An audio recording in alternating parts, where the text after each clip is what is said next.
So hello friends, welcome to my new video. आज हामी class 12 को पार्ट बी यानी कि मैक्रो इकोनोमिक्स टपिकबाट सेन्ट्रल बैंक र त्यसको फंक्सनको बारेमा बुझ्न गइरहेको छौँ।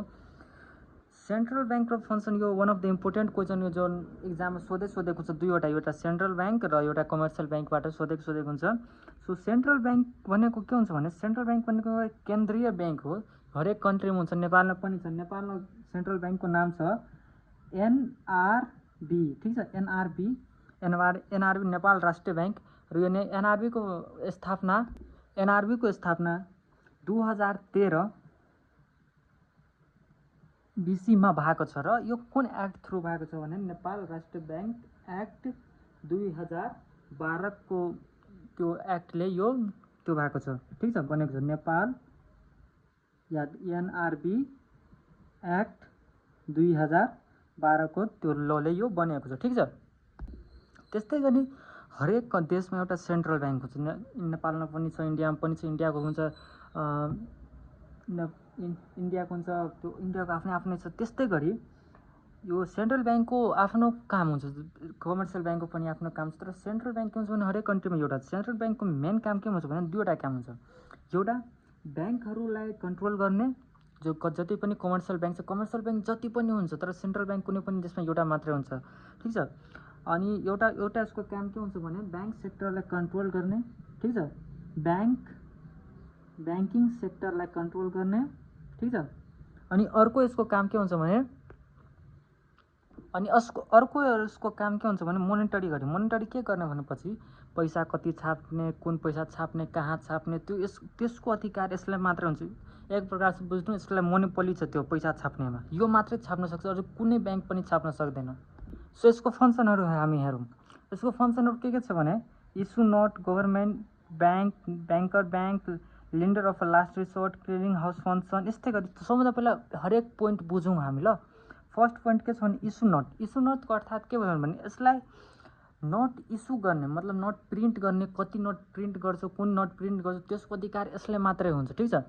इस्यु नोट मोनोपोलीमा, नोट प्रिन्टिङमा बुझ्नु कि यसलाई मोनोपोली छ।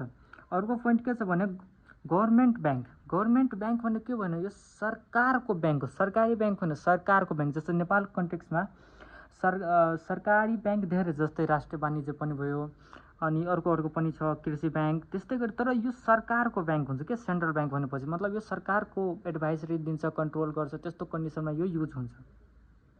त्यसपछि थर्ड पोइन्ट के छ बैंकर बैंक। बैंकर बैंक अर्थात् के भयो भने नेपालभरिमा जति पनि कमर्सियल बैंक छ नि, जति पनि कमर्सियल बैंक छ, चाहे वाणिज्य होस् अथवा तपाईँको के भन्छ लक्ष्मी सनराइज होस्, एनईबी होस्, नबिल होस्, जुनसुकै जति पनि छ नि कमर्सियल बैंक केरलाको सबलाई कन्ट्रोल गर्ने बैंक कुन हुन्छ भने एउटा सेन्ट्रल बैंक, ठिक छ। त्यसको सेन्ट्रल बैंकर बैंक अर्थात् सब बैंकलाई कन्ट्रोल गर्नेलाई नै बैंकर बैंक भन्छ, ठिक छ। त्यस्तै फोर्थ के छ भने लेन्डर अफ लास्ट रिसोर्ट। अब यसको अर्थात् के बुझौँ हामी। लेन्डर अफ द लास्ट रिसोर्टको अर्थात् के हुन्छ भने जस्तो कि हामी कुनै बैंकमा खाता खोल्यो होइन, हामी खाता खोलेर के गर्ने, हामी जस्तै हजारौँ कस्टमरले, लाखौँ कस्टमरले के गर्ने, त्यो बैंकबाट धराधर पैसा निकाल्न थाल्यो। त्यस्तो पैसा निकाल्दाखेरि के हुन्छ, त्यो बैंकलाई पनि पैसा पुग्दैन, किनकि त्यो पनि पैसा इन्भेस्ट गरेको हुन्छ लोनमा, कुनै कुराको लोनमा, कुनै ठाउँमा इन्भेस्ट गरेको हुन्छ। अनि त्यो बैंक नजिक पनि पैसा पुग्दैन। जब त्यो बैंक नजिक पैसा पुग्दैन भने जब कस्टमरलाई दिनुपर्छ तब त्यो एउटै मान्छेको नजिक जान्छ, एउटै त्यसको नजिक जान्छ। त्यसलाई के भन्छ भने सेन्ट्रल बैंक। सेन्ट्रल बैंकको नजिक गएर त्यसलाई के भन्छ भने एज अ हेल्प त्योसँग पैसा लिन्छ। त्यस्तो कन्डिसनलाई के भन्छ भने lender of a last resort, ठिक छ। क्लियरिङ हाउस फंक्सनको मतलब के हुन्छ भने क्लियरिङ हाउसमा मतलब यस्तो हुन्छ, जति पनि कमर्सियल बैंक छ नि सबको एउटा खाता कहाँ हुन्छ भने सेन्ट्रल बैंकमा। अनि योहरू ट्रान्ज्याक्सन कसरी गर्छ भने फर इक्जाम्पल लागि नबिल बैंकलाई 500 करोड रुपैयाँ चाहियो कुन बैंकबाट, मानिहालौँ हामी लक्ष्मी सनराइजबाट, ठिक छ।